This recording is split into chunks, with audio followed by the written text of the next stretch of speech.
একসময় ভাস্বতী সুন্দরবন লাইফে সবাইকে জানাই অনেক অনেক স্বাগত আর ভালোবাসা। তো চলে আসলাম আবারও একটা নতুন ভিডিও নিয়ে। তো এখন টাইম হয়ে গেছে 6:39। তো অঙ্কিতাকে গাড়িতে বসিয়ে দিয়ে যাচ্ছি খেয়াঘাটের দিকে।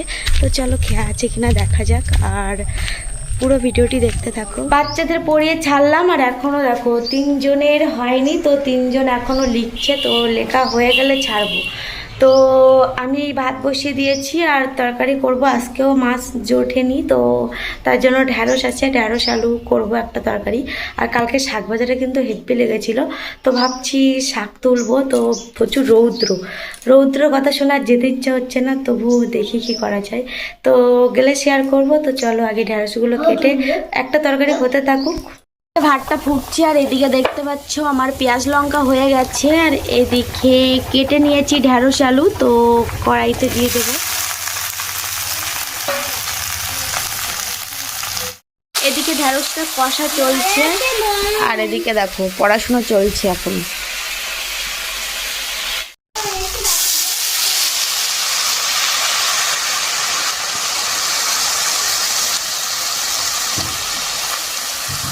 তুলে নিয়ে এসে ঝটপট কেটেছি আর দিয়েছি, তো হচ্ছে এখন।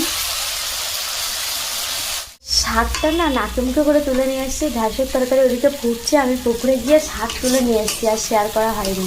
তো এই শাক মানে পেঁয়াজ লঙ্কা দিকে হচ্ছে, এদিকে আমি শাক কাটছি। তো ট্রাই করে প্রায় হয়ে এসছে। আর এখন আমার মাসি শাশুড়ির ছেলে এসেছিলো, বলছে বৌদি আমি মানে ব্যাংকে যাব, সাইকেল নিতে এসেছিলো, তো সাইকেল নিয়ে ব্যাংকে যাবে আর একবারে অঙ্কিতাকে নিয়ে আসবে। তো আমি মনে মনে ভাবছি যদি আরেকটু আগে আসতে তাহলে আমি শান্তিপূর্ণভাবে একটু রান্না করতে পারতাম। তো নাকে মুখে ছোটাছুটি। এদিকে দেখো ঘর তো গুছানো ছিল না, এদিকে মানে রান্না হচ্ছে, ওদিকে আমি খাটটা গুছিয়ে নিয়েছি। এদিকে দেখো আলনাটাও গুছিয়ে নিয়েছি, ঘর বারান্দা সব ঝাড় দিয়েছি। তো তারপরে বাবার শাক তুলতে গেছি,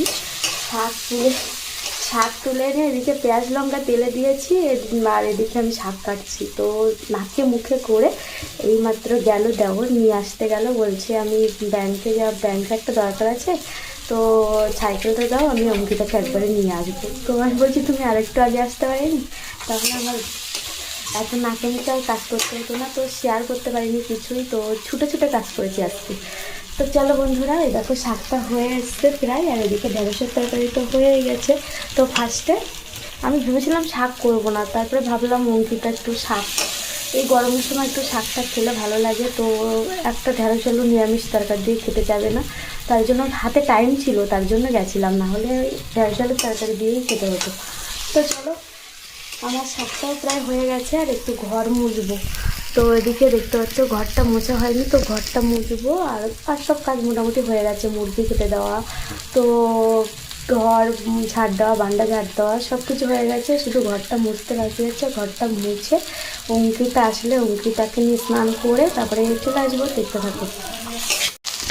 আমার শাকটা দেখতে পাচ্ছ হয়ে গেছে, আর আমি না শাকে দিয়েছি একটু বড়ি, ডাল কুমড়োর বড়ি দিয়ে দিয়েছি তেলে।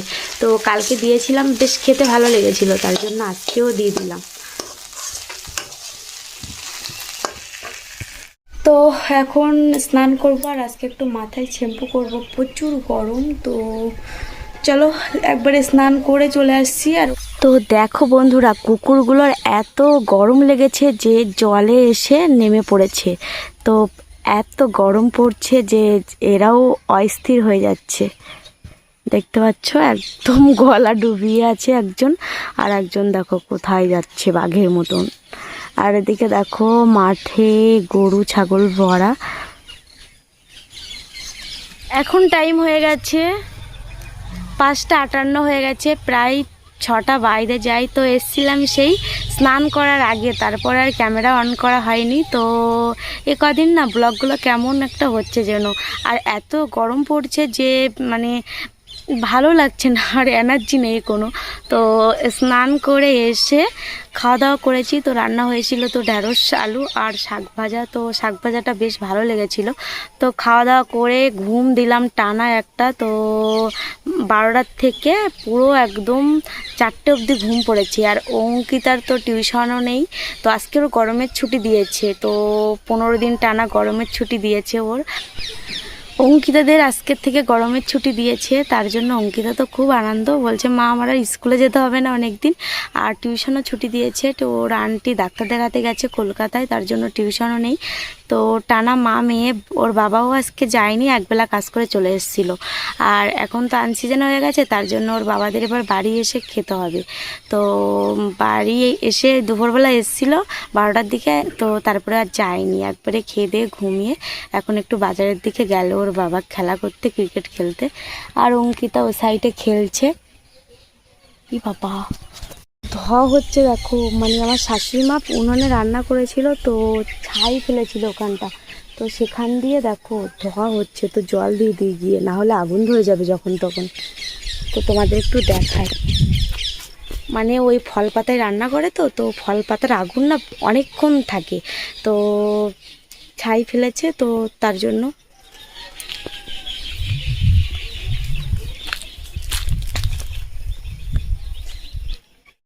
তো দেখো বন্ধুরা, আগুন দেখো ভিতরে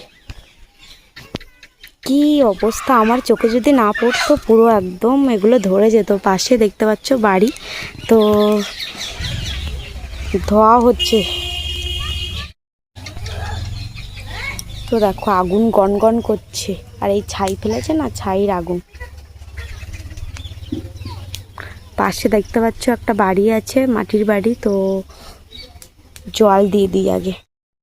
তো জল দিয়ে দিলাম, তো যদি আমার চোখে না পড়তো কি অবস্থা হতো বলো তো। তো আমি তো এই ঘাটে দেখতে পাচ্ছ, ঘাটে বসে আছি, আর ও সাইডে আগুন, হঠাৎ করে ধোঁয়া আসছে। আমি ভাবছি আমাদের বাড়ি তো রান্না হচ্ছে না, তাহলে কোথা থেকে ধোঁয়া আসছে। তো চোখ পড়লো অঙ্কিতাকে তোমাদের দেখাতে গিয়েই চোখটা পড়লো। তো জল দিয়ে দিলাম, না হলে আগুন ধরে যেত যখন তখন। আর পাশে দেখতে পাচ্ছ বাড়ি, চাচের বেড়া, তো কি বিপদ ঘটে যেত। আর বাড়িতে কেউ নেই, শুধু অঙ্কিতা আর আমাদের পাশের বাড়ি জিয়া খেলছে, আর আমি বাড়িতে আছি। তো শাশুড়িমা ফেলে গেছে, দাদুদের বাড়িতে গেছে গরু তুলতে। আর আমি মাথায় শ্যাম্পু করেছিলাম, তো দেখো চুল টুলগুলো সব উড়ো বক্সি মতন লাগছে, তেল দেওয়া হয়নি। আর আজকে আর শাড়ি পরিনি, তো প্রচুর গরম, তার জন্য নাইটি পরেই কলে চলে গেছিলাম। তো চলো বন্ধুরা, এখন একটু এখানে বসি, তারপরে একবারে আসছি, দেখতে থাকো।